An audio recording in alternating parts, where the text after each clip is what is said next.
Paguei aluguel, comida e contas para minha filha e meu genro por 8 anos. Quando o fogo destruiu minha casa, eles riram. Eu não faço caridade. Minha casa não é um abrigo.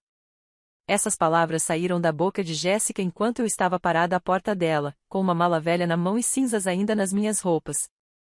Ryan, o marido dela, deu uma risada do sofá. Aquele sofá eu paguei. Aquela sala de estar, eu mantive com a eletricidade que saía da minha conta bancária por quase uma década. Sorri em silêncio. Não disse nada. Apenas acenei com a cabeça, me virei e saí. Mas antes de sair, peguei meu celular e disquei um número que tinha salvo há meses. O banco atendeu no segundo toque. Quero cancelar todas as transferências automáticas em nome de Jessica Miller e Ryan Miller. Todas elas a partir de hoje. A voz do outro lado da linha pediu confirmação. Eu confirmei. Desliguei. Guardei o telefone e caminhei em direção à rua sem olhar para trás.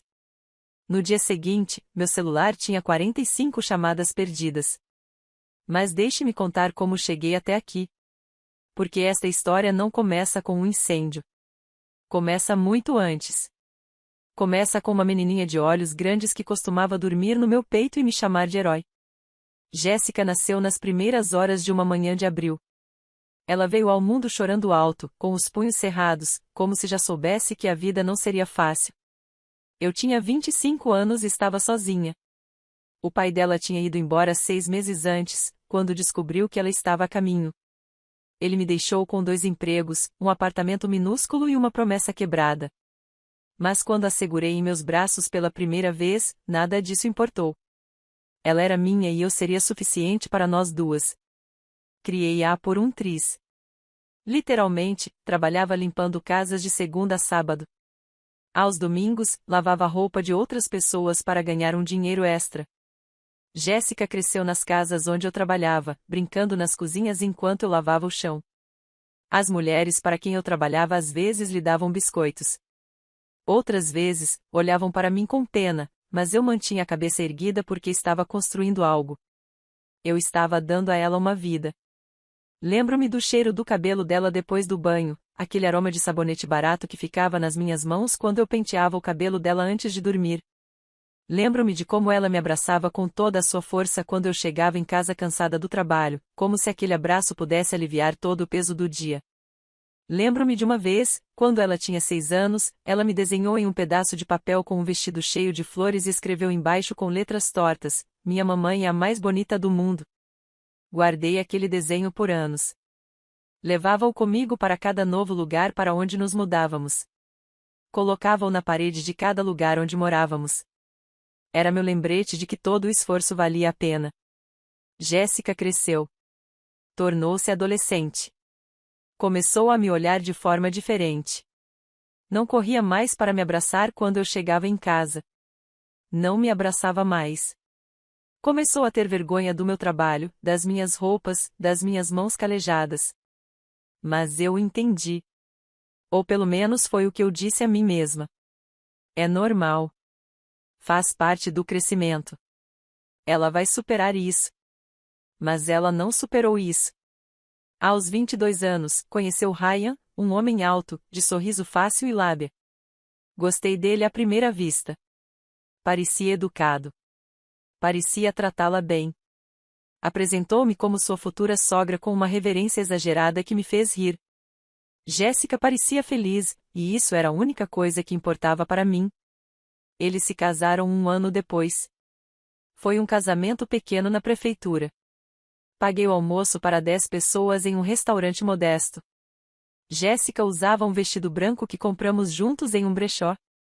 Ela estava linda, e quando me abraçou depois da cerimônia, senti que tudo tinha valido a pena. Esse foi o último abraço de verdade que recebi dela. 2 meses depois do casamento, Jéssica veio à minha casa. Ela veio com Ryan. Ambos tinham semblantes tristes. Sentaram-se na minha pequena sala de estar e me contaram que estavam com problemas. Ryan havia perdido o emprego. Jéssica mal conseguia se sustentar na loja onde trabalhava. Não conseguiam pagar o aluguel. Iam ser despejados. Mãe, Precisamos de ajuda apenas por alguns meses, até que Ryan encontre algo melhor. Olhei para minha filha.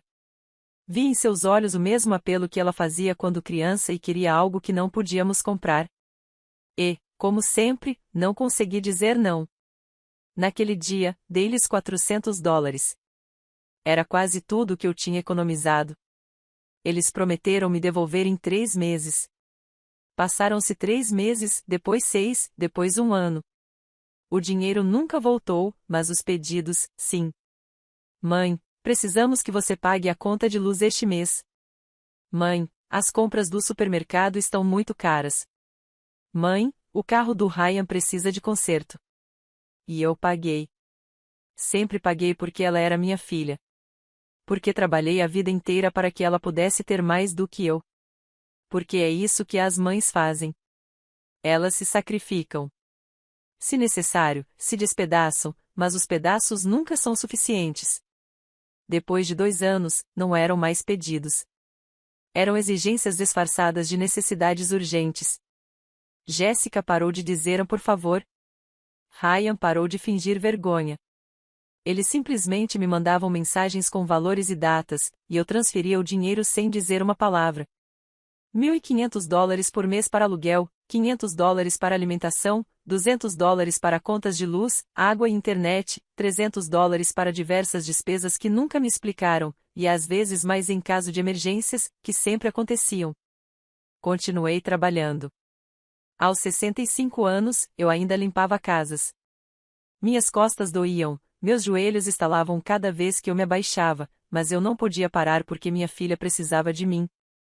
Ou pelo menos era o que eu pensava.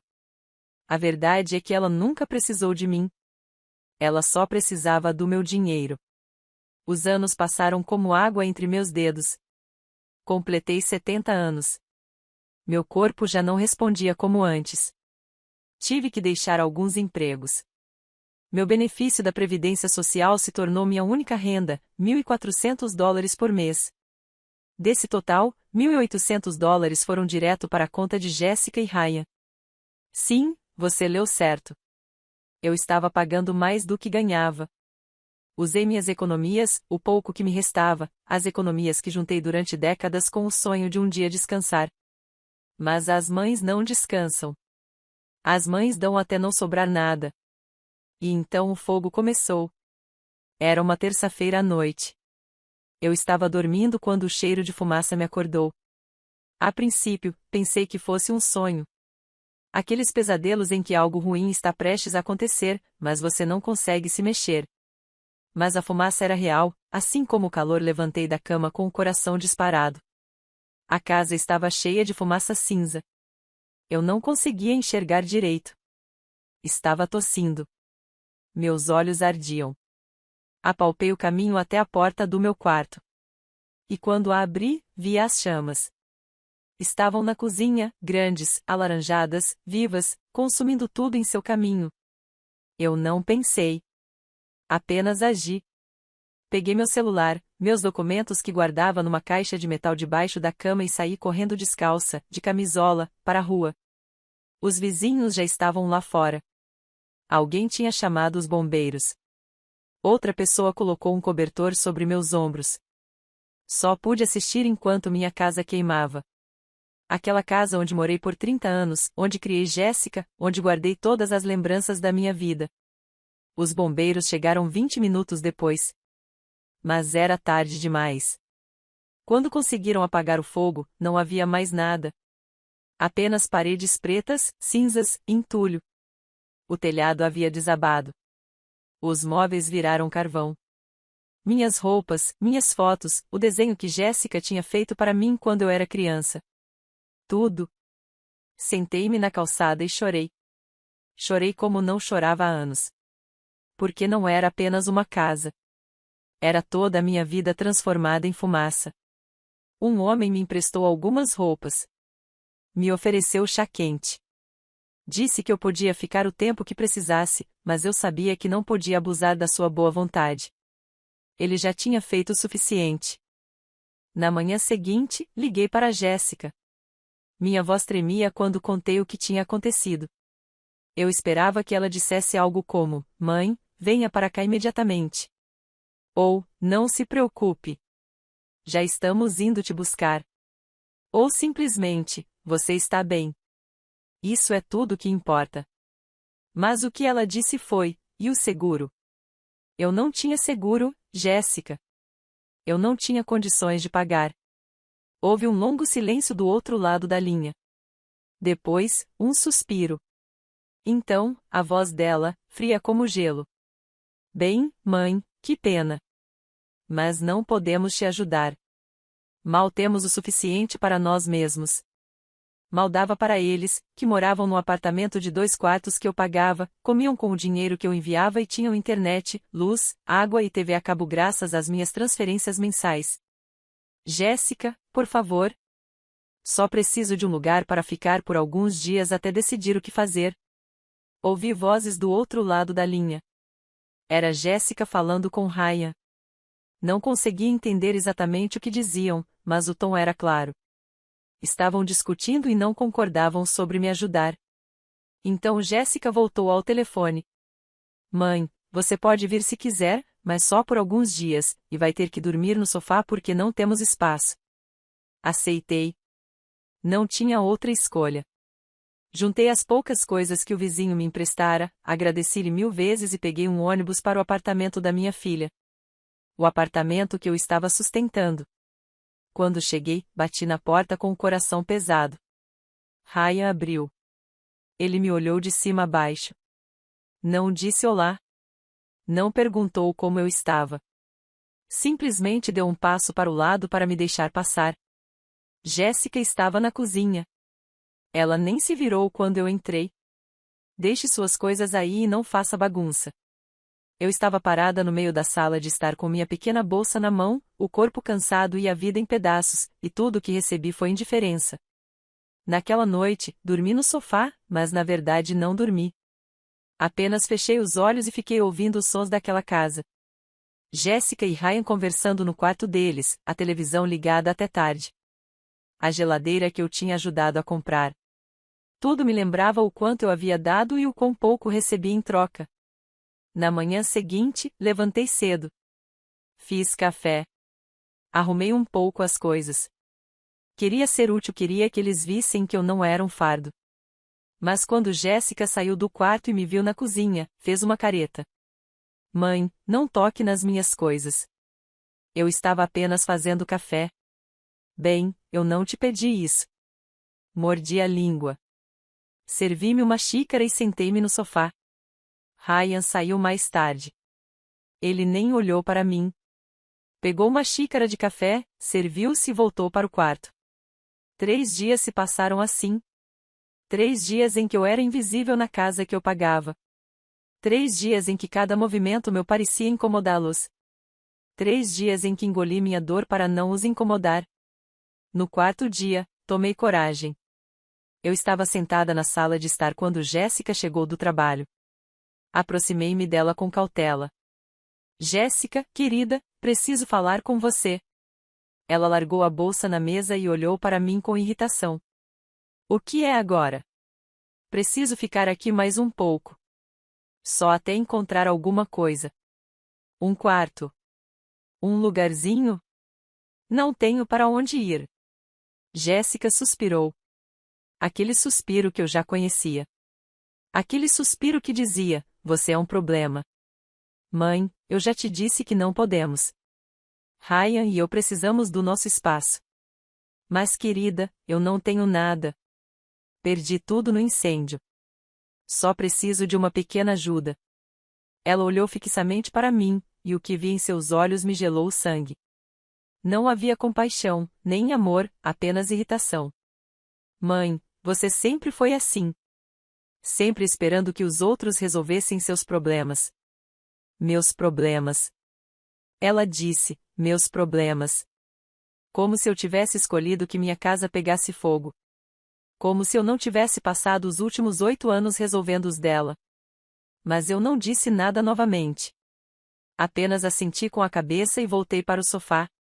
Naquela noite, Jéssica e Ryan saíram para jantar. Eles não me convidaram. Me deixaram lá sozinha com um pacote de biscoitos e água. Quando voltaram, estavam rindo. Cheiravam a restaurante caro, o tipo de lugar onde eu jamais poderia ir porque meu dinheiro era usado para sustentá-los. Passei mais uma semana naquele sofá. 7 dias de silêncio pesado, 7 dias de olhares frios, 7 dias me sentindo um fardo na vida da minha própria filha. E então chegou aquele momento. O momento que mudou tudo. Era sexta-feira à noite. Jéssica estava ao telefone com uma amiga. Eu estava no sofá fingindo ler um livro antigo que tinha encontrado numa estante. Mas eu estava ouvindo. Não conseguia parar de ouvir. Sim, ela ainda está aqui. Não, não sei quando ela vai embora. É exaustivo. Juro. O Ryan já está de saco cheio. Sua amiga deve ter perguntado alguma coisa, porque Jéssica deu uma risada. Uma risada seca. Não, não podemos simplesmente expulsá-la, mas também não podemos mantê-la aqui para sempre. Já basta que ela nos envie seu cheque da Previdência Social todo mês. Sim, claro. $1.400. Ela paga quase todo o nosso aluguel. É por isso que ainda a toleramos. Mas, falando sério, se não fosse por isso, eu já teria dito para ela procurar outro lugar. Senti o ar sair dos meus pulmões. Continuei ouvindo. Não conseguia me mexer. Eu sei que soa mal, mas é a verdade. E Ryan diz a mesma coisa. Se ela não recebesse esse cheque, não valeria a pena tê-la por perto. Ali estava. A verdade. Nua, crua, sem retoques. Eu não era a mãe dela. Eu era uma fonte de renda. Um cheque mensal com pernas. Fiquei imóvel naquele sofá. O livro tremia em minhas mãos. Mas eu não conseguia soltá-lo. Se eu soltasse, se fizesse qualquer barulho, Jéssica saberia que eu tinha ouvido. E uma parte de mim, a parte covarde que ainda restava, não queria aquele confronto.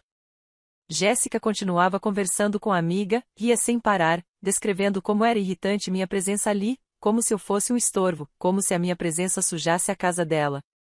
A casa que eu paguei. Quando desligou o telefone, ela atravessou a sala de estar sem olhar para mim.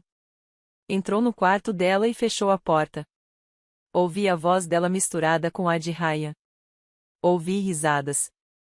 Ouvi o som da TV ligando e eu ainda estava lá, sentada com o livro nas mãos, com as palavras da minha filha ecoando na minha cabeça como balas. Se ela não recebesse esse cheque, não valeria a pena tê-la por perto. Não consegui dormir naquela noite. Fiquei olhando para o teto, contando as rachaduras, tentando entender em que momento eu me tornará tão invisível, em que momento deixei de ser uma pessoa e me tornei apenas um número em uma conta bancária. Lembrei-me de todos os anos em que trabalhei até meus ossos doerem. De todas as vezes em que comi arroz sem tempero para que Jéssica pudesse ter carne no prato. De todas as noites em que fiquei acordada costurando suas roupas porque não tínhamos dinheiro para comprar novas. De todas as vezes em que disse não às minhas próprias necessidades para dizer sim às dela. E agora isto. Na manhã seguinte, levantei antes deles. Fiz café novamente. Desta vez, não o fiz por gentileza.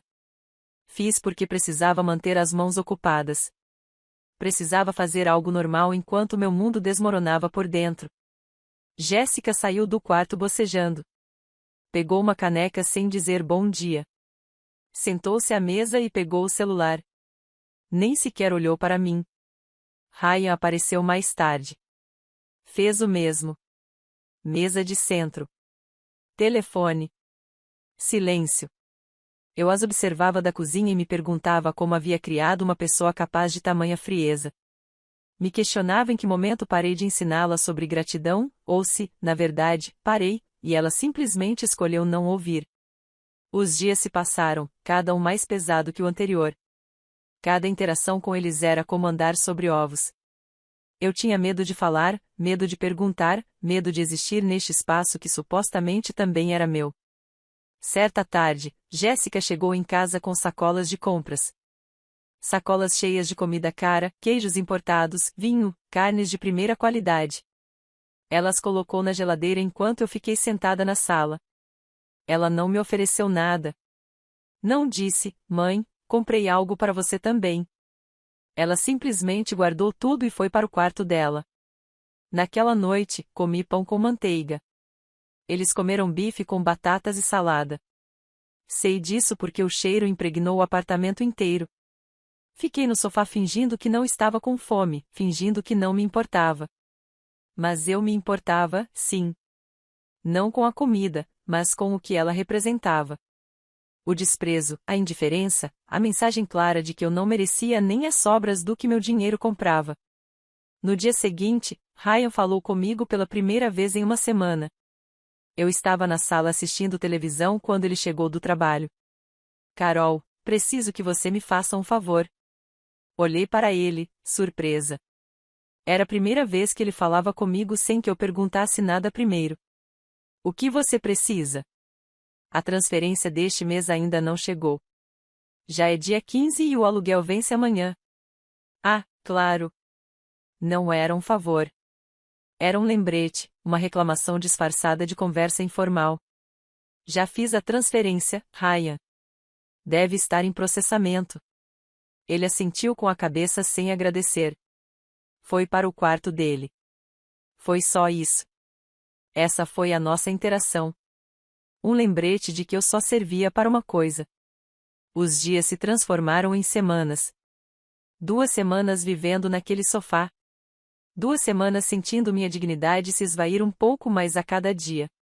2 semanas em que comecei a entender algo que eu tinha pavor de admitir. Minha filha não me amava. Talvez nunca tenha amado. Ou talvez tenha amado uma vez, quando era pequena. Mas esse amor morreu em algum lugar no caminho. E o que restou foi apenas conveniência, interesse, uma relação transacional onde eu dava tudo e ela só recebia. Certa noite, enquanto eles dormiam, levantei-me do sofá e percorri o apartamento. Fiz um tour devagar. Toquei as paredes que eu ajudara a pintar quando eles se mudaram. Observei os móveis que eu havia pago.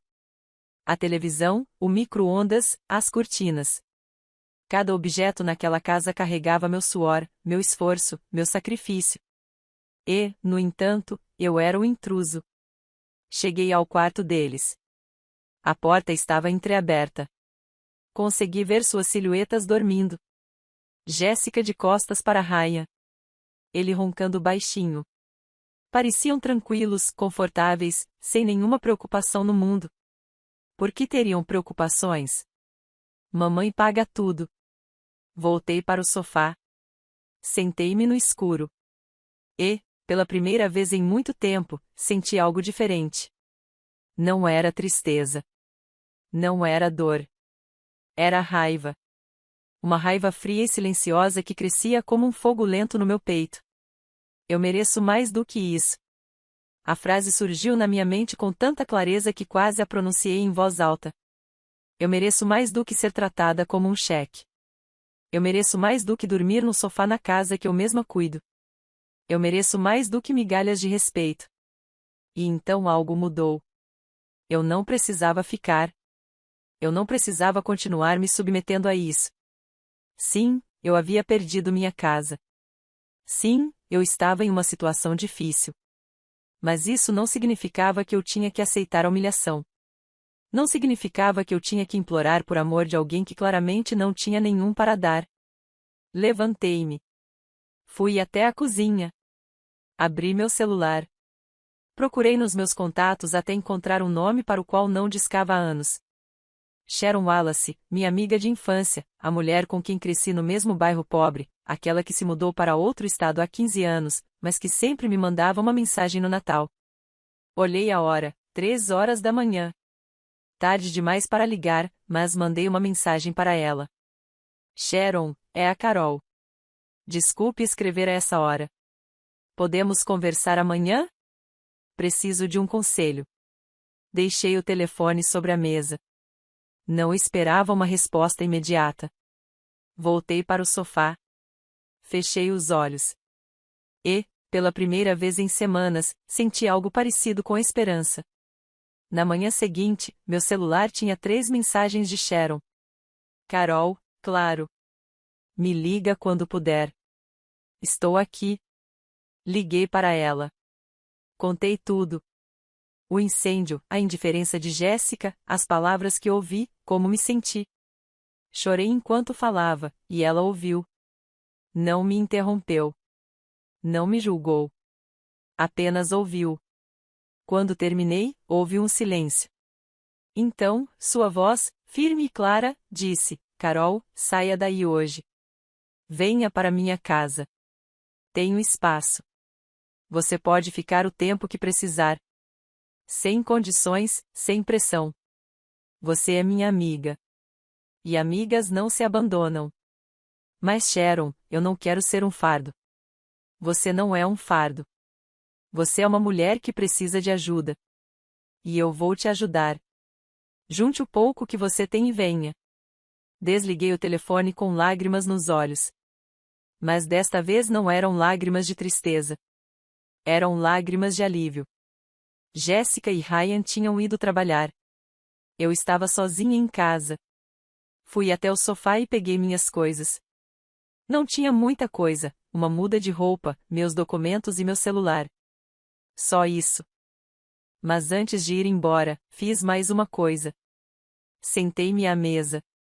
Peguei um pedaço de papel que encontrei em uma gaveta e escrevi um bilhete. Jéssica, estou indo embora. Não porque você está me expulsando, mas porque entendi que não preciso ficar onde não sou bem-vinda.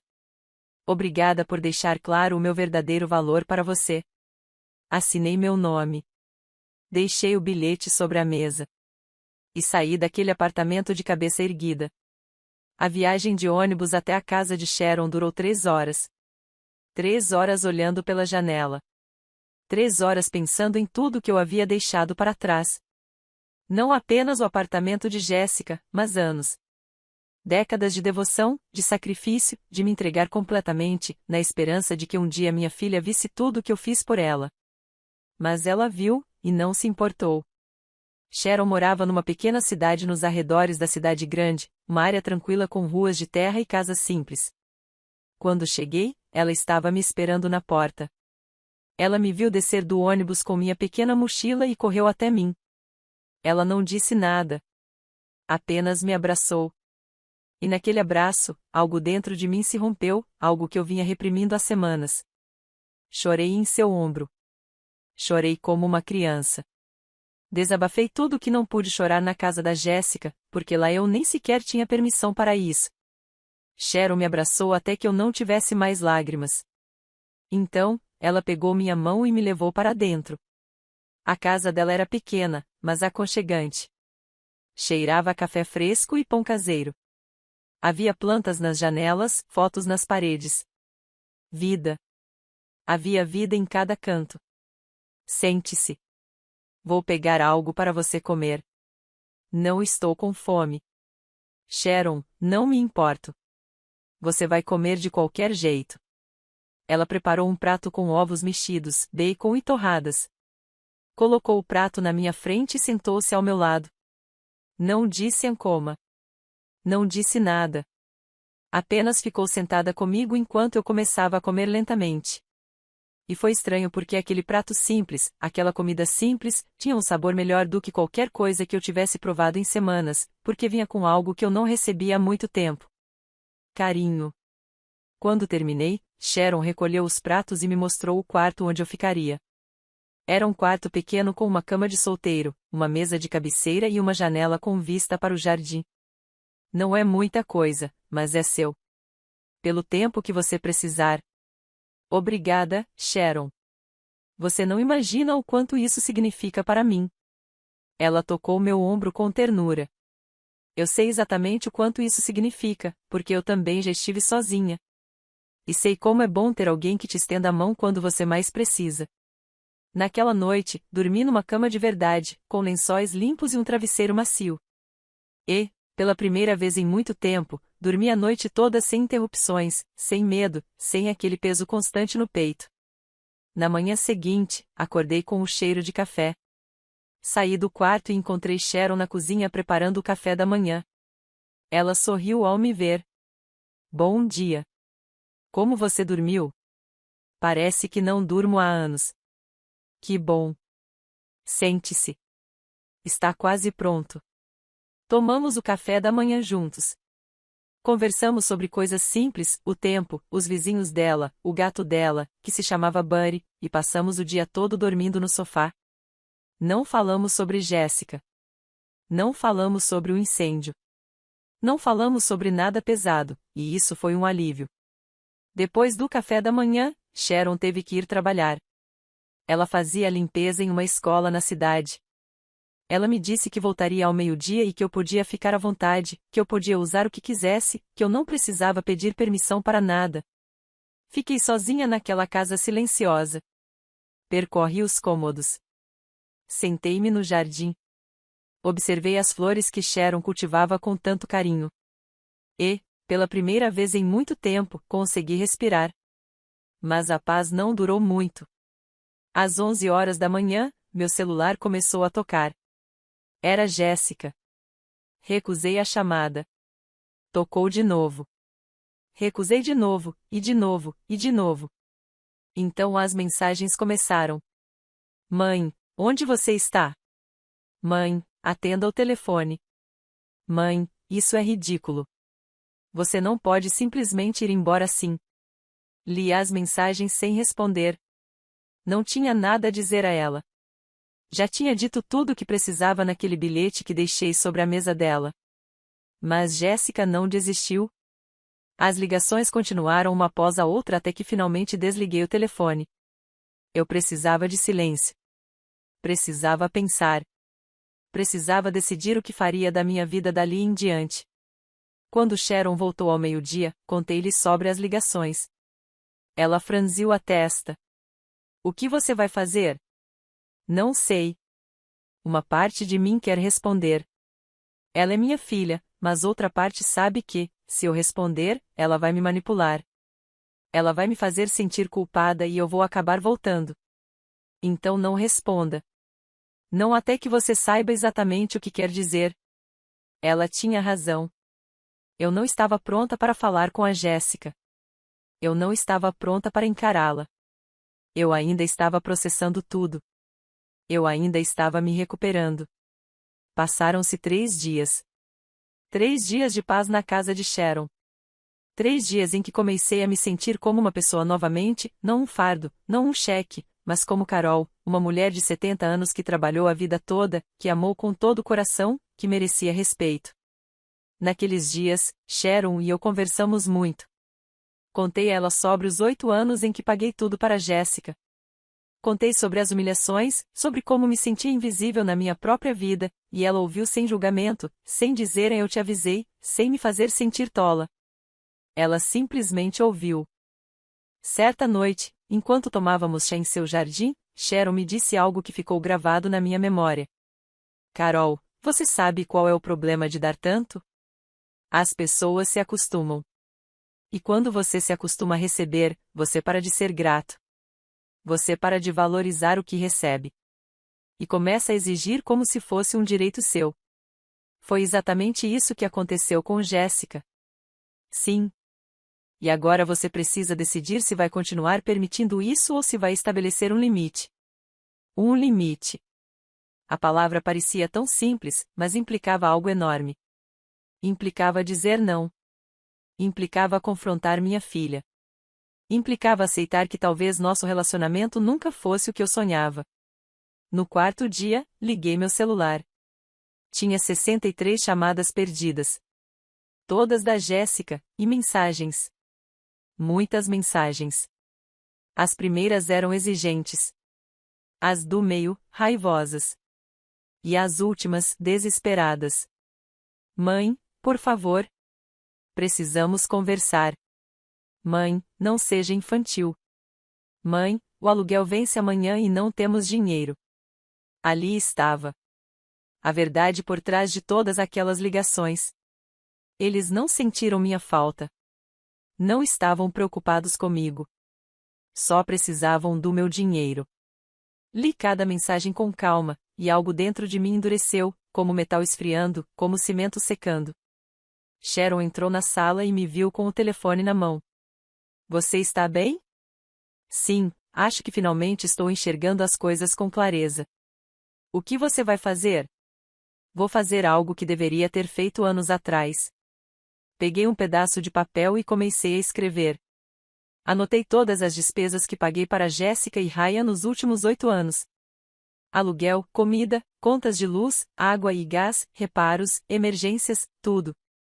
Quando terminei, somei os valores e o total me deixou sem fôlego. $172.800. Foi isso que eu gastei com eles.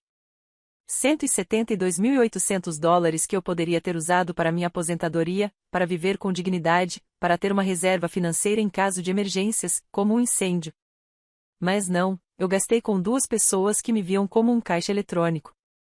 Sharon olhou para o jornal por cima do meu ombro e soltou um assobio baixo. Meu Deus, Carol. Eu sei. E agora vou fazer algo a respeito. Na manhã seguinte, liguei para o banco.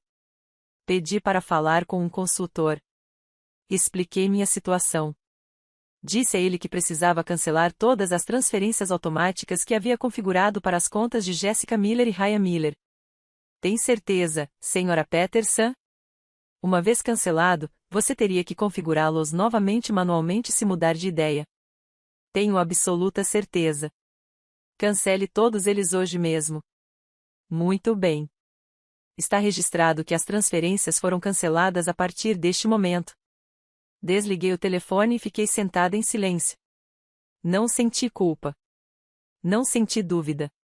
Apenas senti alívio. Sharon colocou a mão no meu ombro.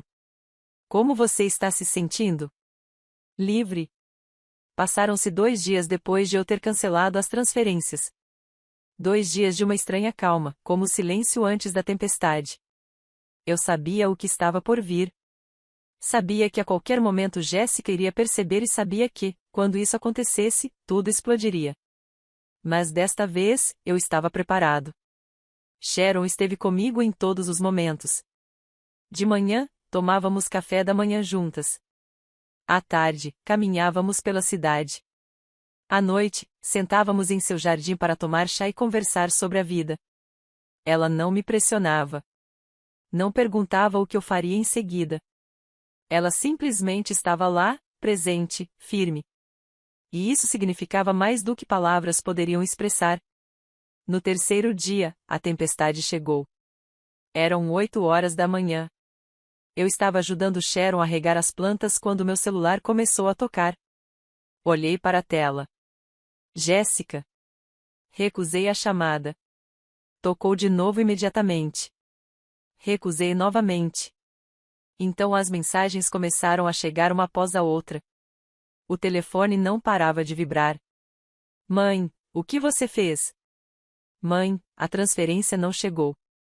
Mãe, liguei para o banco e eles disseram que você cancelou tudo. Mãe, atende essa droga de telefone. Li cada mensagem com uma calma que me surpreendeu. Não senti impulso de responder.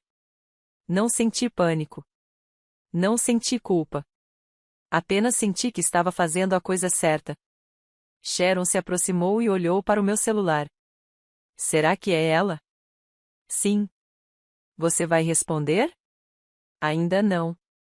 As ligações continuaram a manhã toda, uma após a outra, insistentes, desesperadas. Mas eu não cedi. Mantive o telefone no silencioso e segui com o meu dia. Ajudei Sharon com as tarefas domésticas. Preparei o almoço. Reguei mais plantas.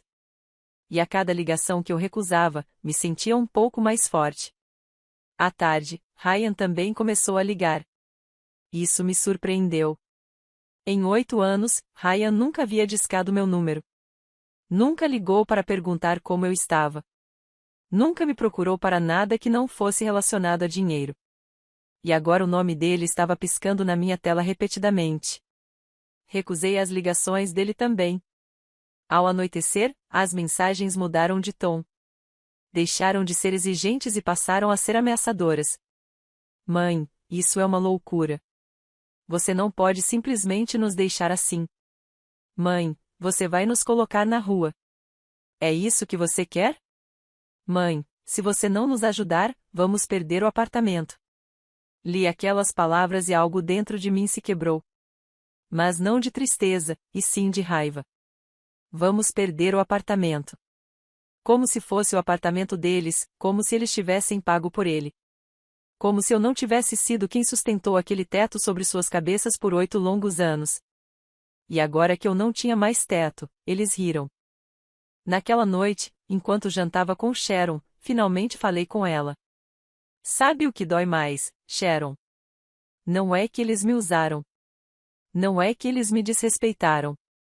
É que quando eu perdi tudo, quando minha casa pegou fogo e eu não fiquei com nada, eles não moveram um dedo. Riram de mim. Me trataram como lixo. E agora que estão em apuros, esperam que eu o salve de novo. Sharon largou o garfo e olhou-me diretamente nos olhos. E você vai salvá-los? Não. Fico feliz em ouvir isso, porque você também merece ser salvo. E ninguém vai fazer isso se você não se colocar em primeiro lugar. Ela tinha razão. Toda a minha vida coloquei os outros em primeiro lugar, especialmente a Jéssica. Sempre ela, sempre as necessidades dela, sempre o bem-estar dela. E eu ficava por último, sempre por último. Mas isso acabou. Naquela noite, antes de dormir, escrevi algo no pedaço de papel, uma frase que precisava ver, uma frase que precisava lembrar. Não preciso de permissão para recomeçar. Colei com fita adesiva na parede ao lado da minha cama. E cada vez que olhava para aquilo, senti algo dentro de mim se fortalecer. No quarto dia, as ligações continuaram. Mas agora havia algo mais. Jéssica começou a me deixar mensagens de voz. Não ouvi todas, apenas as primeiras.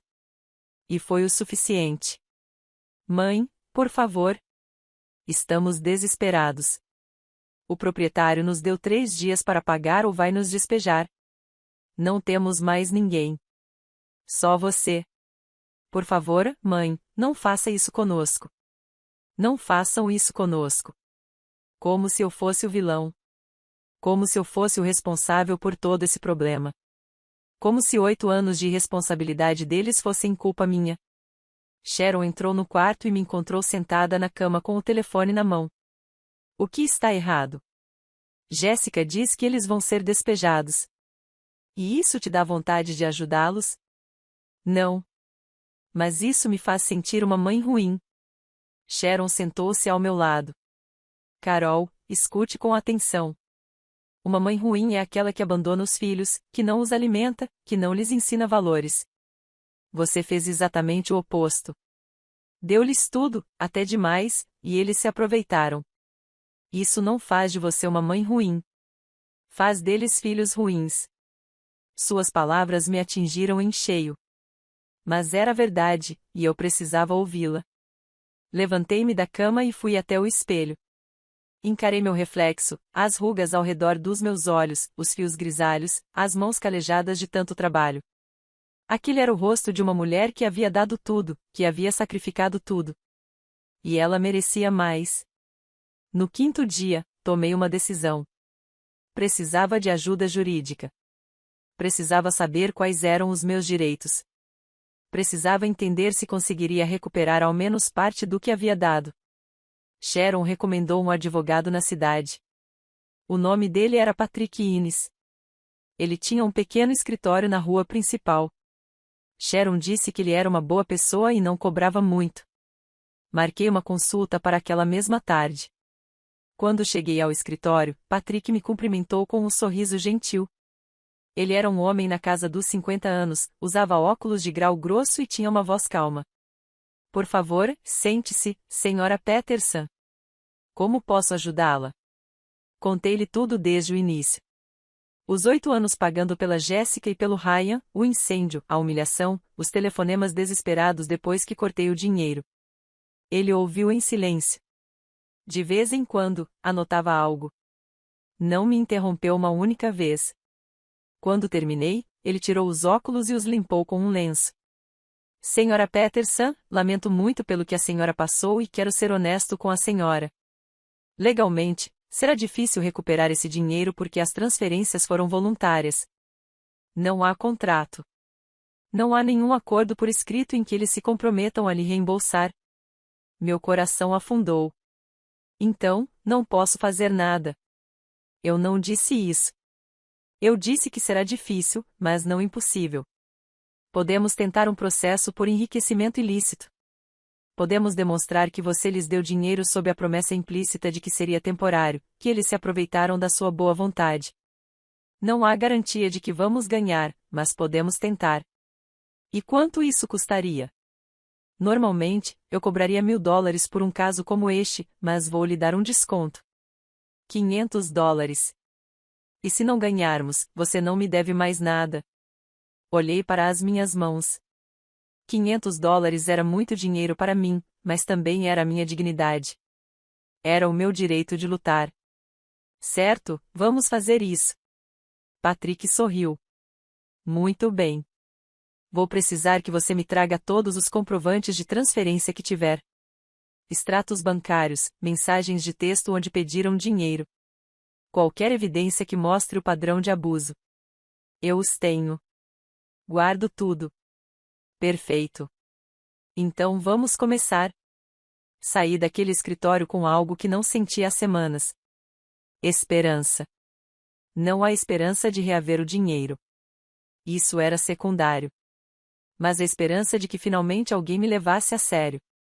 Alguém me dissesse que o que fizeram comigo estava errado e que eu tinha o direito de lutar. Naquela noite, enquanto jantava com Sharon, contei a ela sobre o advogado. Fico feliz que você tenha dado esse passo. Eu também. Mas sabe o que é mais estranho, Sharon? Não estou mais fazendo isso por dinheiro. Estou fazendo por mim. Para provar a mim mesma que valho alguma coisa, que mereço respeito. Você sempre mereceu isso, Carol. É só que agora você finalmente está percebendo. Naquela noite, escrevi outra frase em um pedaço de papel e a colei ao lado da primeira. Chegará o dia em que eles pararão de me subestimar. E pela primeira vez em muito tempo, eu acreditei nisso. No sexto dia, depois de cancelar as transferências, meu celular tinha 45 chamadas perdidas, todas de Jéssica, algumas de Ryan e 3 de números desconhecidos que, mais tarde, descobri serem amigos deles tentando entrar em contato comigo. 45 chamadas, como se a persistência pudesse me fazer ceder. Como se o assédio telefônico pudesse quebrar minha determinação. Mas eu já não era a mesma mulher que havia saído daquele apartamento dias atrás. Algo havia mudado dentro de mim. Algo havia se endurecido. Não de uma forma fria ou cruel, mas de uma forma necessária, como quando um osso quebrado se cura e fica mais forte do que antes. Naquela manhã, enquanto preparava café com Sharon, finalmente peguei o telefone e ouvi uma das mensagens de voz mais recentes. A voz de Jéssica soava diferente. Não era mais raiva. Não era sentimento de direito. Era pânico. Mãe, por favor. Vão nos despejar amanhã. O proprietário já nos avisou. O Ryan perdeu o emprego semana passada e eu não ganho o suficiente. Se você não nos ajudar, vamos acabar na rua com nossas coisas na calçada. É isso que você quer? Que sua própria filha seja despejada? Fechei a mensagem. Sharon estava me observando da mesa. O que ela disse? Que eles serão despejados amanhã. E como isso te faz sentir? Refleti sobre isso. Como me senti? Anos atrás, eu teria corrido para salvá-los. Teria dado um jeito de conseguir o dinheiro. Teria vendido o pouco que tinha. Teria implorado, se necessário. Mas agora, era diferente. Isso me deixa triste, mas não me causa culpa. Sharon assentiu com a cabeça em sinal de aprovação. Essa é a resposta certa porque a verdade era clara. Eu não os coloquei nessa situação. Eles se colocaram nela. 8 anos vivendo acima de suas possibilidades. 8 anos sem economizar um centavo sequer. 8 anos presumindo que a mãe sempre estaria lá para salvá-los. E agora que a mãe não estava, a realidade os atingiu em cheio. Naquela tarde, recebi outra mensagem. Esta era diferente. Era longa, desesperada. E, pela primeira vez, Jéssica usou palavras que eu jamais imaginei ouvir dela. Mãe, eu sei que fomos injustos com você. Eu sei que te tratamos mal. Eu sei que quando você perdeu sua casa, não estávamos lá para você. Me desculpe. Me desculpe mesmo. Mas, por favor, não nos deixe assim. Somos sua família. Eu sou sua filha. Prometo que as coisas vão mudar. Prometo que vamos te valorizar. Só nos ajude mais uma vez. Por favor. Li aquela mensagem 3 vezes. Procurei sinceridade em cada palavra. Busquei qualquer sinal de que ela realmente quisesse dizer aquilo, mas tudo o que encontrei foi manipulação. Palavras calculadas para me comover, para me fazer sentir na obrigação de algo. E talvez um mês atrás, isso tivesse funcionado. Mas não agora, porque aprendi algo fundamental. Pedidos de desculpas sem mudanças reais não são desculpas. São estratégias. E eu estava cansada de fazer parte da estratégia de sobrevivência delas. Eu não respondi à mensagem. Naquela noite, Patrick Innes me ligou. Ele havia analisado toda a documentação que eu lhe havia trazido, extratos bancários, capturas de tela de mensagens, tudo. Senhora Peterson, tenho boas e más notícias. Conte-me primeiro as más notícias. A má notícia é que, legalmente, será muito difícil recuperar todo o dinheiro. Como eu disse, não há contrato. Mas a boa notícia é que temos provas suficientes para comprovar um padrão de abuso financeiro. Mensagens em que exigiam dinheiro, transferências constantes durante anos. E, o mais importante, tenho as mensagens em que você pede ajuda após o incêndio e eles se recusam. Isso demonstra a natureza unilateral do relacionamento. E o que isso significa? Significa que podemos entrar com um processo. Talvez não consigamos recuperar os $172.000, mas podemos buscar uma indenização parcial. E, mais importante, podemos estabelecer legalmente que você não lhes deve nada, que eles não têm o direito de continuar a assediá-la. Essa última parte me chamou a atenção. Será que eles podem parar de me ligar com essa história de ordem de restrição? Sim. Se eles continuarem a assediá-lo por telefone depois de você ter pedido explicitamente para pararem, podemos buscar proteção legal. Eu quero fazer isso. Quero que eles parem. Muito bem. Vou preparar os documentos. Preciso que você envie uma mensagem formal, clara e direta, dizendo que não deseja mais ser contatado. Guarde essa mensagem como prova. E se eles continuarem insistindo depois disso, teremos motivos para agir. Está bem, eu farei isso. Desliguei o telefone e fiquei olhando para ele. Chegará a hora. A hora de dizer a eles o que eu realmente pensava, o que eu realmente sentia. Sem filtros, sem medo. Iniciei a conversa com Jéssica. Meus dedos tremiam sobre as teclas. Mas comecei a escrever. Jéssica, durante 8 anos, eu te sustentei. Paguei seu aluguel, sua comida, suas contas, tudo. Trabalhei até meu corpo doer. Sacrifiquei meu próprio bem-estar pelo seu. Quando perdi minha casa no incêndio, pedi sua ajuda e você riu. Disse que sua casa não era um abrigo. Me tratou como lixo. E agora que cancelei o pagamento, você me liga desesperada, não porque sente minha falta. Não porque está preocupada comigo, mas porque precisa do meu dinheiro. Isso me diz tudo o que preciso saber sobre o meu verdadeiro valor para você.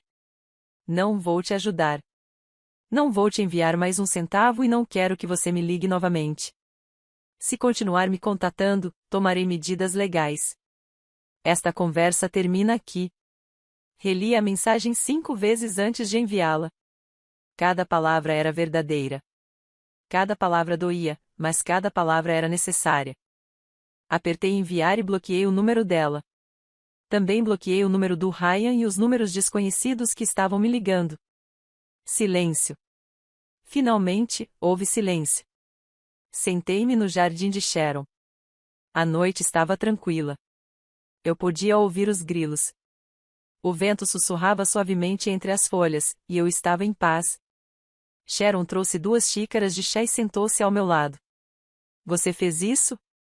Eu consegui. Como você está se sentindo? Leveza. Como se um peso tivesse sido tirado dos meus ombros. Porque foi exatamente isso que aconteceu.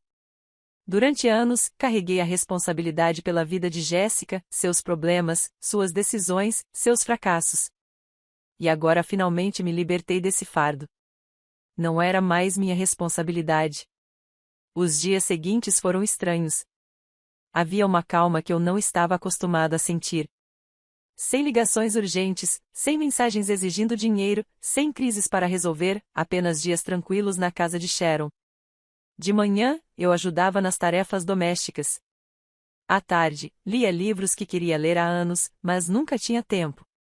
À noite, caminhava pela cidade e conhecia os vizinhos, pessoas gentis, que me cumprimentavam com carinho, que não me conheciam como a mãe da Jéssica, mas simplesmente como Carol. E isso me fazia bem. Certa tarde, enquanto eu regava as plantas, uma vizinha apareceu. O nome dela era Maria Ortiz. Ela era uma senhora de idade, com cerca de 80 anos, mas com uma energia incrível. Você é amiga da Sharon, não é? Sim. Sou Carol. É um prazer conhecê-lo, ah? Já ouvi sua história, Sharon me contou um pouco. Espero que não se importe. Não, está tudo bem. Maria olhou para mim com olhos cheios de compreensão. Sabe, eu também tive uma filha assim. Uma filha que só me procurava quando precisava de alguma coisa. Levei anos para entender que eu não era a mãe dela. Eu era o banco dela. E quando finalmente cortei o dinheiro, ela desapareceu da minha vida. Isso foi há 15 anos. E sabe de uma coisa? Foi a melhor coisa que eu poderia ter feito. Você nunca mais a viu? Não. E no começo, doeu muito. Mas com o tempo, entendi que não perdi uma filha. Ela perdeu uma mãe. Porque filhas de verdade não abandonam suas mães quando o dinheiro acaba. As palavras dela ressoaram profundamente em mim. Porque ela tinha razão. Se Jéssica desaparecesse da minha vida agora que não havia dinheiro envolvido, então nunca houve um relacionamento de verdade. Houve apenas uma transação. E eu mereço mais do que isso. 2 semanas se passaram desde que enviei aquela última mensagem para Jéssica. 2 semanas de silêncio absoluto. Nenhuma ligação, nenhuma mensagem, nada. E esse silêncio me disse mais do que 1000 palavras. Disse-me que, quando o dinheiro parou, o interesse em mim também parou. Exatamente como Maria havia dito. Durante aquelas semanas, algo começou a crescer dentro de mim. Não era felicidade, ainda não. Mas também não era tristeza. Era algo entre os dois. Era aceitação. Eu estava aceitando que o relacionamento com minha filha provavelmente nunca seria como eu havia sonhado e estava aprendendo a conviver com isso. Patrick Innes me ligou uma tarde com novidades. Senhora Peterson, eu entrei com o processo. Jéssica e Ryan foram notificados esta manhã. Eles têm 30 dias para responder. E o que você acha que vai acontecer? Sinceramente, acho que eles vão tentar negociar. Vão tentar chegar a um acordo extrajudicial porque, se o caso for a julgamento, tudo virá à tona. E duvido que eles queiram isso. Eu não quero o dinheiro deles, Patrick. Eu só quero que me deixem em paz. Eu entendo. Mas é importante estabelecer um precedente. É importante deixar claro legalmente que você não lhes deve mais nada. Que este capítulo da sua vida acabou. Ele tinha razão. Não se tratava apenas de dinheiro. Tratava-se de encerrar um capítulo. Tratava-se de dar um fim claro e definitivo a tudo isso. 3 dias depois, Patrick me ligou novamente. Desta vez, sua voz soava surpresa. Senhora Peterson, a senhora não vai acreditar. Jéssica quer conversar. Ela solicitou uma reunião. Ela disse que quer se desculpar pessoalmente. Meu coração acelerou. Uma parte de mim, aquela parte que ainda era mãe, sentiu esperança. Talvez ela entendesse. Talvez ela finalmente tivesse refletido. Talvez isso pudesse ser resolvido. Mas outra parte de mim, a parte que aprendeu a se proteger, sentiu desconfiança. Você acha que ela é sincera? Não sei, mas acho que você deveria ouvi-la. Com uma condição: a reunião deve ser no meu escritório, comigo presente, para que haja uma testemunha neutra e você se sinta seguro. Ok, concordo. A reunião estava marcada para a sexta-feira seguinte. 5 dias de espera. 5 dias em que minha mente não parava de pensar nisso. O que Jéssica diria? Seria um pedido de desculpas sincero ou uma manipulação? Será que realmente poderíamos nos reconciliar? Sharon ficou comigo durante aqueles dias de ansiedade. Ela me lembrava constantemente de manter a calma, de não deixar minhas emoções nublarem meu julgamento, de me lembrar de tudo o que havia acontecido, e eu tentei. Tentei manter a cabeça fria, mas era difícil porque, no fim das contas, ela ainda era minha filha. Chegou a sexta-feira. Vesti-me com cuidado, um vestido simples, mas digno. Pentei o cabelo.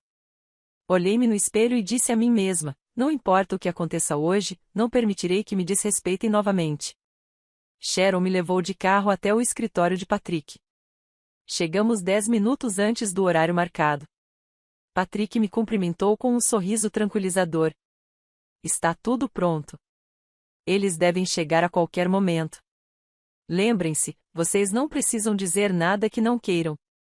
Não precisam se comprometer com nada. Esta reunião é apenas para ouvir o que eles têm a dizer. Obrigado, Patrick. Sentamo-nos para esperar. Sharon pegou na minha mão. E nesse instante, a porta se abriu. Jéssica entrou primeiro. Ela parecia diferente, mais magra, com olheiras profundas e o cabelo despenteado. Atrás dela veio Ryan. Ele também parecia abatido e cansado. Eles olharam para mim. Eu olhei para eles. E por um instante, ninguém disse nada. Patrick quebrou o silêncio. Bom, estamos todos aqui. Jéssica, você disse que queria falar com sua mãe. Pode falar. Jéssica pigarreou. Seus olhos estavam vermelhos, como se tivesse chorado ou como se não dormisse há dias. Mãe, obrigada por concordar em nos receber. Sua voz era suave, quase submissa, nada parecida com o tom que ela costumava usar comigo. Vim porque preciso te dizer uma coisa. Preciso que você saiba que sinto muito. Sinto muito mesmo por como te tratei. Sinto muito por não ter te ajudado quando você perdeu sua casa. Sinto muito por ter rido. Sinto muito por ter dito aquelas coisas horríveis. Ela fez uma pausa. Lágrimas começaram a escorrer por suas bochechas. Mãe, eu estava errado. Completamente errado. Não dei valor a tudo que você fez por nós. Não dei valor ao seu sacrifício. E agora que tudo desmoronou, eu entendo que perdemos. Não perdemos seu dinheiro. Perdemos você. Suas palavras soavam sinceras, mas eu havia aprendido a não confiar apenas em palavras. Prossiga. Jéssica respirou fundo. Fomos despejados, mãe. Perdemos o apartamento. Tivemos que vender quase tudo para pagar as dívidas. Agora estamos morando em um quarto alugado. Nós dois estamos fazendo qualquer trabalho que aparece para sobreviver. E a cada dia, eu entendo mais. O quão difícil deve ter sido para você trabalhar tanto por nós, e o quão pouco nós retribuímos. Ryan, que havia permanecido em silêncio até então, também falou. Senhora Peterson, também quero pedir desculpas. Eu fui um aproveitador, ingrato. A senhora nos ajudou por anos, e eu nunca lhe disse obrigado. Nunca a respeitei, e me arrependo disso. Eu ouvi sem interromper. Observei suas expressões. Procurei por sinais de sinceridade, e o que vi foi sofrimento real. Pareciam quebrados, derrotados. Mas isso não apagava o que tinham feito comigo. Quando terminaram de falar, houve silêncio. Todos olhavam para mim, esperando minha resposta. Até Sharon, até Patrick. Respirei fundo e falei. Jéssica, durante 8 anos, eu te dei tudo o que tinha, não apenas dinheiro. Eu te dei meu tempo, minha energia, meu amor, e você se apropriou disso como se fosse seu direito, como se eu te devesse algo por ser sua mãe. Quando perdi minha casa e te pedi ajuda, você riu na minha cara. Você me disse que sua casa não era um abrigo. E essas palavras me destruíram por dentro. Porque naquele momento, eu entendi que eu não era sua mãe. Eu era sua fonte de renda. Jéssica estava soluçando. Mas eu continuei. Agora você vem aqui com lágrimas, com pedidos de desculpas. E talvez sejam sinceros. Talvez você realmente se arrependa. Mas sabe de uma coisa, Jéssica? Não é suficiente. Porque o arrependimento que nasce do sofrimento não é arrependimento verdadeiro. É apenas desespero. Se vocês dois estivessem bem financeiramente agora, estariam aqui? Estariam pedindo desculpas? Jéssica abriu a boca para responder, mas nenhuma palavra saiu. Exatamente. Eu não sei. E você também não. É por isso que não posso aceitar seu pedido de desculpas. Ainda não. Porque preciso ver uma mudança real. Não palavras bonitas. Mudança. Ryan inclinou-se para a frente. O que a senhora precisa de nós, senhora Peterson? Diga-nos o que fazer e faremos. Olhei-o diretamente nos olhos. O que eu preciso é que vocês me deixem em paz. Que nunca mais me peçam dinheiro. Que entendam que esse capítulo acabou. Eu não sou mais a sua rede de segurança. Vocês são adultos. E é hora de viverem como adultos, com suas próprias consequências e responsabilidades. Jéssica enxugou as lágrimas. Mãe, eu entendo. Prometo. Nunca mais vamos te pedir nada. Nós só queremos você de volta em nossas vidas. Para que possamos ser uma família novamente. Família. Aquela palavra que antes significava tudo para mim agora soava vazia. Jéssica, família não se constrói apenas com palavras. Ela se constrói com ações, com respeito, com amor verdadeiro. E vocês dois me mostraram que não tinham nada disso para oferecer. Então agora eu preciso de tempo. Preciso ver que suas ações comprovam suas palavras. Preciso ver que vocês conseguem viver sem o meu dinheiro e ainda me quererem em suas vidas. Quanto tempo? Não sei. Levará o tempo que for necessário. Patrick interveio. Acredito que este seja um bom momento para discutirmos os termos legais. Jéssica, Ryan, a senhora Peterson não vai retirar o processo agora, mas está disposta a suspendê-lo por 6 meses. Se, durante esses 6 meses, vocês demonstrarem uma mudança real, respeito constante e não pedirem dinheiro a ela novamente, então poderemos conversar sobre o encerramento do caso. Vocês concordam? Jéssica e Ryan se entreolharam. Depois, assentiram com a cabeça. Concordamos. Muito bem. Vou preparar o documento. A reunião terminou logo depois. Jéssica tentou me abraçar antes de ir embora, mas eu me afastei delicadamente. Não, Jéssica, ainda não. Ela sentiu tristemente e saiu com Ryan. Quando a porta se fechou, fiquei sentada ali, processando tudo. Sharon colocou a mão no meu ombro. Estou orgulhoso de você.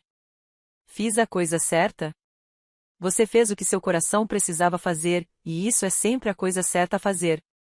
Saí daquele escritório com sentimentos contraditórios. Por um lado, eu tinha conseguido estabelecer limites claros. Mantive minha posição, disse tudo o que precisava dizer.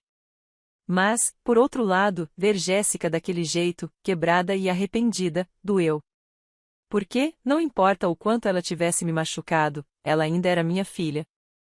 Sharon e eu caminhamos em silêncio de volta para a casa dela. Ela respeitou minha necessidade de processar tudo. Não fez perguntas. Não ofereceu conselhos não solicitados. Simplesmente caminhou ao meu lado. Quando chegamos, ela preparou chá, como sempre fazia em momentos importantes. Sentamos no jardim e finalmente eu falei. Não sei se estou sendo muito duro. Sharon tomou um gole de chá antes de responder. Carol, durante 8 anos, você foi muito submissa. Deixou que a pisoteassem. Deixou que a usassem. Deixou que sua bondade se tornasse uma fraqueza. Agora você finalmente está sendo firme. E isso não é ser dura. É ser justa. Mas ela parecia tão arrasada. O sofrimento às vezes é o único professor que algumas pessoas entendem. Jéssica precisava chegar ao fundo do poço para acordar. E talvez, só talvez, essa seja a melhor coisa que poderia ter acontecido com ela. Pensei nas palavras dela a noite toda. E quanto mais pensava, mais sentido faziam. Eu não havia causado o sofrimento de Jéssica. Ela mesma o causou com suas decisões, com sua irresponsabilidade, com sua falta de gratidão. Eu apenas parei de permitir que ela me arrastasse para o fundo do poço junto com ela.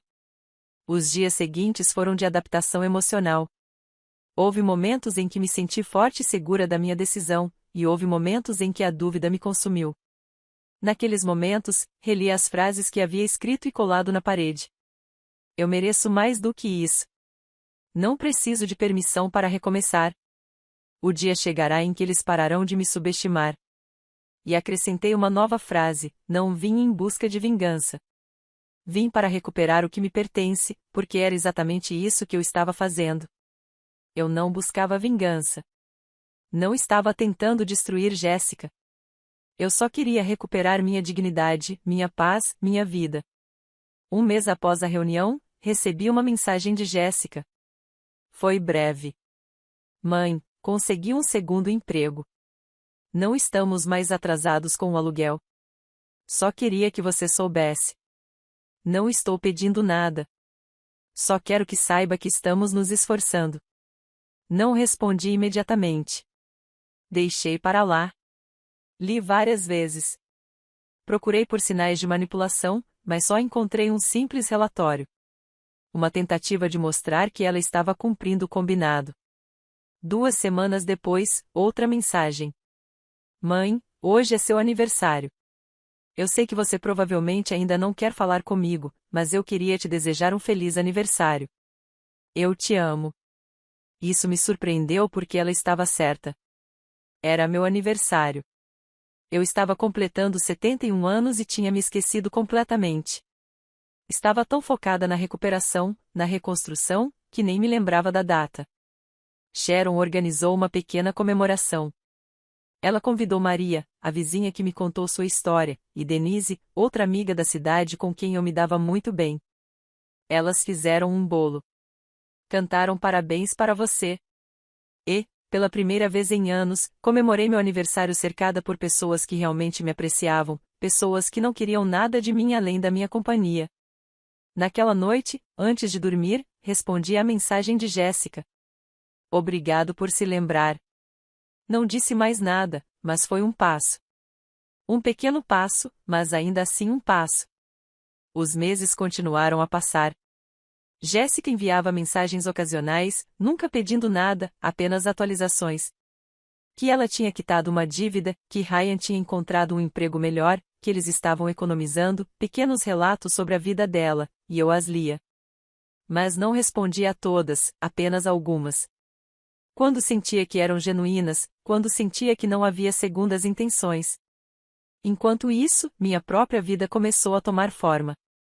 Patrick me ajudou a conseguir assistência governamental para idosos que perderam suas casas em desastres. Não era muito, mas era alguma coisa. $200 por mês, além da minha aposentadoria. Com o apoio de Sharon, comecei a procurar um lugar só meu. Eu não queria ser um fardo para ela, embora ela insistisse que não. Mas eu precisava do meu próprio espaço. Precisava reconstruir minha independência. Encontrei um pequeno apartamento de 1 quarto na cidade. Era modesto, muito modesto, mas era meu. O aluguel era de $750 por mês. Com meu cheque de $1.400 da Previdência Social e os $200 do programa de assistência, eu conseguia pagar e ainda me sobrava dinheiro para viver com dignidade. No dia em que assinei o contrato de aluguel, chorei. Não de tristeza, mas de alívio. Porque depois do incêndio, depois de perder tudo, depois da humilhação na casa da Jéssica, eu finalmente tinha um lugar que era meu de novo. Sharon me ajudou a mobiliar o apartamento. As pessoas da cidade doaram coisas. Uma cama, uma mesinha, algumas cadeiras, pratos, panelas, tudo usado, mas tudo doado com carinho, e isso valia mais do que qualquer móvel novo. No dia em que me mudei, Sharon, Maria e Denise vieram me ajudar. Limpamos juntas.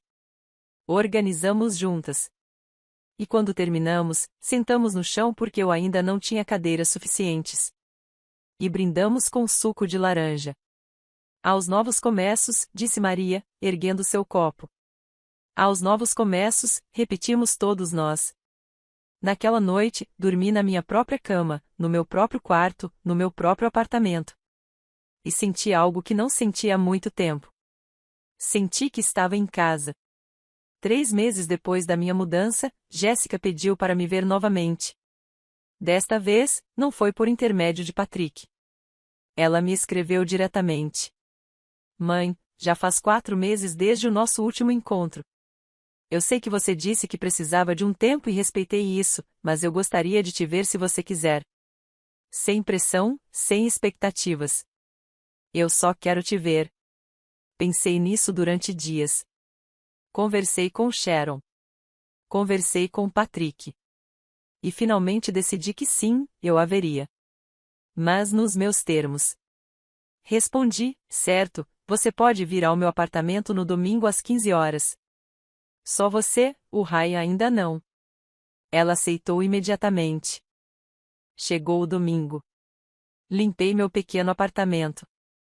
Fiz café e esperei. Meu coração batia forte, nervoso, ansioso. Com medo de que tudo tivesse sido um erro. Às 3 horas em ponto, bateram a porta. Abri e lá estava Jéssica. Ela parecia melhor do que da última vez, mais descansada, mas ainda carregava as marcas do que havia acontecido nos olhos. Oi, mãe. Olá, Jéssica. Entre. Ela entrou devagar. Olhou em volta. Viu meu pequeno apartamento, os móveis doados, a simplicidade de tudo. É bom, mãe. Já chega. Sentamo-nos. Serviu o café. E por um instante, houve apenas um silêncio constrangedor. Finalmente, Jéssica falou.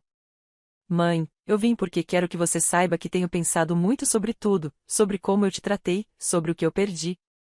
E agora eu entendo que não perdi apenas o seu dinheiro. Perdi algo muito mais valioso. Perdi a sua confiança, o seu respeito e talvez o seu amor. Meu amor nunca se perdeu, Jéssica. Ele foi ferido. Foi enterrado sob muita dor, mas nunca se perdeu. Lágrimas começaram a escorrer pelo seu rosto. Você acha? Você acha que algum dia poderemos consertar isso? Você acha que algum dia poderá me perdoar? Olhei para ela fixamente e dei-lhe a resposta mais honesta que pude. Não sei, Jéssica. O perdão não é algo que se conquista da noite para o dia. Ele se constrói com o tempo, com ações consistentes e mudanças reais. Você já deu alguns passos, mas ainda é muito cedo. Eu entendo. Mas quero que você saiba que não vou desistir. Vou continuar mostrando que mudei. Mesmo que leve anos, é isso que preciso ouvir. Não promessas vazias, mas um compromisso real. Conversamos por 2 horas. Foi constrangedor em alguns momentos, doloroso em outros, mas foi sincero. Contei ela como me senti durante aqueles 8 anos, e ela ouviu sem se defender. Sem dar desculpas, ela simplesmente ouviu. Quando ela foi embora, me deu um abraço tímido. E dessa vez, eu não me afastei. Foi um abraço breve, frágil, como algo sendo reconstruído depois de quebrado. Mas foi um começo. Passaram-se 6 meses desde aquela primeira visita de Jéssica ao meu apartamento. 6 meses em que, lentamente, com pequenos e cuidadosos passos, começamos a reconstruir algo. Não era o relacionamento que tínhamos antes. Aquele relacionamento estava morto e enterrado. Isto era algo novo, algo diferente, algo mais honesto. Jéssica vinha me visitar a cada 2 semanas. Ela sempre trazia algo pequeno, um saco de pão, algumas flores da feira, nunca coisas caras, mas coisas que mostravam que ela estava pensando em mim, e eu apreciava isso. Não pelo gesto em si, mas pela intenção por trás dele. Em uma dessas visitas, ela me contou que ela e Ryan tinham começado terapia de casal, que estavam trabalhando em seus problemas, na relação deles com o dinheiro e em seus padrões de comportamento.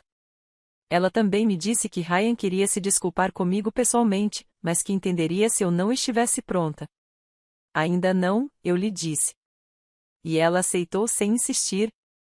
Durante esses meses, minha própria vida continuou a se transformar.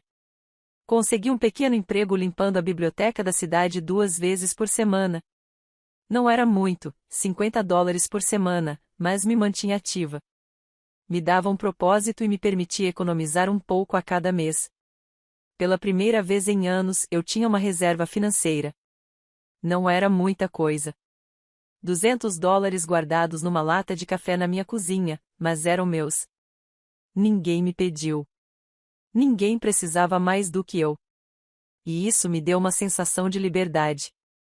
Sharon continuou sendo meu porto seguro, minha confidente, minha alma gêmea. Jantávamos juntas pelo menos 3 vezes por semana e, nesses jantares, conversávamos sobre tudo na vida, sobre nossos sonhos, sobre nossos arrependimentos. Certa noite, contei a ela algo que eu vinha pensando. Sharon, acho que eu precisava que tudo isso acontecesse. Por que você diz isso? Porque se eu não tivesse perdido minha casa, se Jéssica não tivesse me rejeitado, se eu não tivesse chegado ao fundo do poço, eu nunca teria encontrado minhas forças. Eu nunca teria aprendido a me colocar em primeiro lugar. Eu nunca teria entendido meu próprio valor. Sharon sorriu com aquele sorriso sábio que só a idade traz. Às vezes, as piores coisas que nos acontecem são as que mais nos ensinam. Ela tinha razão. Este ano foi o mais doloroso da minha vida, mas também o mais transformador. No dia em que se completaram os 6 meses desde a reunião no escritório de Patrick, ele me ligou. Senhora Peterson, o prazo expirou. Precisamos decidir o que fazer com o processo. A senhora deseja prosseguir ou encerrar o caso? Refleti bastante sobre isso. Jéssica havia cumprido sua palavra. Ela não me pediu dinheiro nenhuma vez. Ela havia trabalhado. Ela havia mudado. Ela havia demonstrado isso com ações, não apenas com palavras. Quero encerrar o caso, Patrick. Tem certeza? Tenho certeza. Não porque me tenha esquecido do que aconteceu, mas porque já não preciso de um juiz para me dizer que estava certo. Eu sei que estava certo. E isso basta para mim. Muito bem. Vou assimilar o encerramento. E senhora Peterson, quero que saiba que estou orgulhoso da senhora. A senhora lidou com isso com uma dignidade admirável. Obrigado, Patrick, por tudo. Quando contei a Jéssica que havia encerrado o caso, ela chorou, não de alívio, mas de gratidão. Obrigada, mãe. Prometo que você não vai se arrepender. Veremos, eu disse, porque havia aprendido a não me apegar a promessas, apenas a observar as ações. O tempo continuou passando. Minha vida se estabilizou em uma rotina tranquila. Trabalho na biblioteca, visitas de Jéssica, jantares com Sharon, caminhadas pela cidade, livros à noite, paz. Certa tarde, quase um ano após o incêndio, eu estava regando as plantas na minha pequena varanda quando tive uma revelação. Percebi que não pensava mais em Jéssica todos os dias. Não acordava mais ansiosa, me perguntando o que ela precisaria de mim. Não definia mais meu valor pelo que eu podia dar aos outros. Eu havia recuperado minha vida, minha identidade, minha paz interior. Naquela noite, escrevi uma última frase num pedaço de papel e colei-a ao lado das outras. Porque, no fim das contas, não é a aposentadoria ou a casa que te definem. É a sua capacidade de se levantar repetidas vezes. E eu me levantei. Jéssica e eu nunca mais voltamos ao relacionamento que tínhamos antes. Mas construímos algo novo, algo baseado em respeito mútuo, em limites saudáveis, em amor verdadeiro em vez de obrigação. Ela aprendeu a viver sem depender de mim. E eu aprendi a viver sem carregá-la nas costas. Um dia, quase 2 anos depois de tudo, Jéssica chegou com novidades. Ela e Ryan tinham economizado o suficiente para dar entrada em uma casa pequena, uma casa de verdade, a deles. Mãe, queremos que você venha ver. Fui lá e era pequeno, simples, mas era deles. Pago com o esforço e o trabalho deles. Tenho orgulho de você, eu disse a ela. E era a verdade. Durante a visita guiada à casa, Jéssica me levou a um pequeno cômodo nos fundos. Mãe, este quarto é para você. Para quando você quiser vir me visitar, para quando você quiser ficar.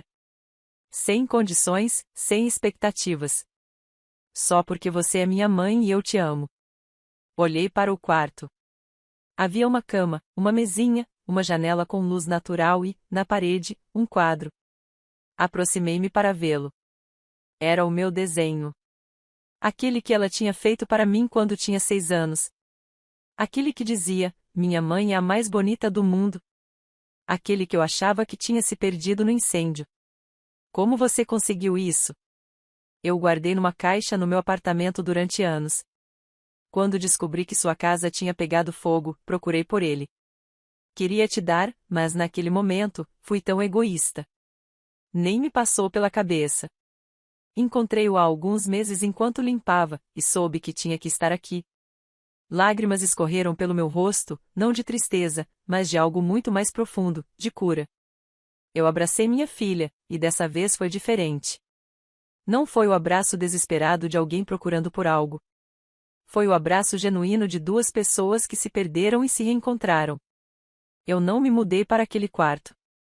Meu pequeno apartamento continuava sendo meu lar, meu refúgio, meu espaço. Mas eu visitava Jéssica de vez em quando, e ela me visitava. E era assim que funcionava. Aprendemos a nos amar a partir de uma distância saudável, com respeito e honestidade. Tenho 72 anos agora. Meu cabelo está completamente branco. Minhas mãos estão mais enrugadas. Minhas costas doem em algumas manhãs, mas meu espírito está mais forte do que nunca. Eu ainda trabalho na biblioteca. Eu ainda janto com a Sharon.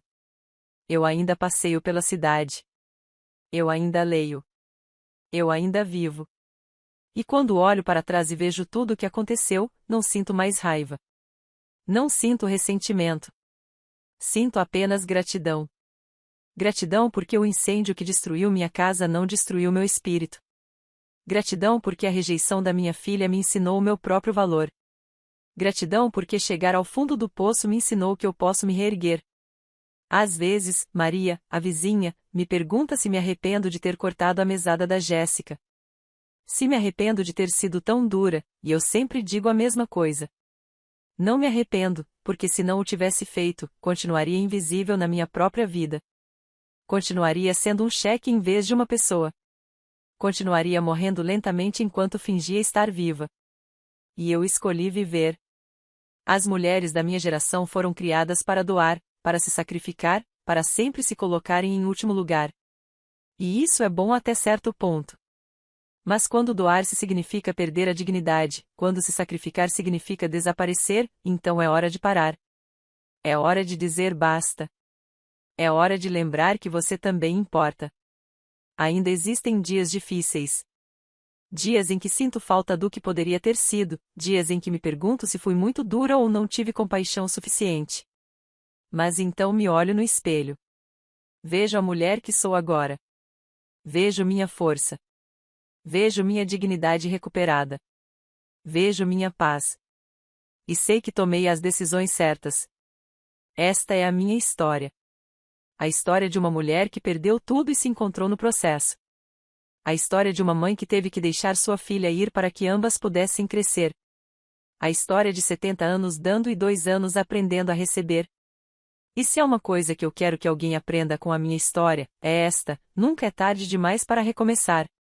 Você nunca é velho demais para impor limites. Você nunca está tão quebrado que não possa se curar. Porque, no fim das contas, não é a aposentadoria ou a casa que te definem. É a sua capacidade de se levantar repetidas vezes. É a sua capacidade de dizer não quando tudo dentro de você quer dizer sim. É a sua capacidade de escolher a si mesmo, mesmo que isso signifique decepcionar os outros. E eu escolhi a mim mesma. E foi a melhor decisão que eu poderia ter tomado. Hoje vivo no meu pequeno apartamento com minhas plantas na varanda, meus livros na mesa de cabeceira, em paz no coração e livre. Finalmente, depois de 72 anos, sou livre.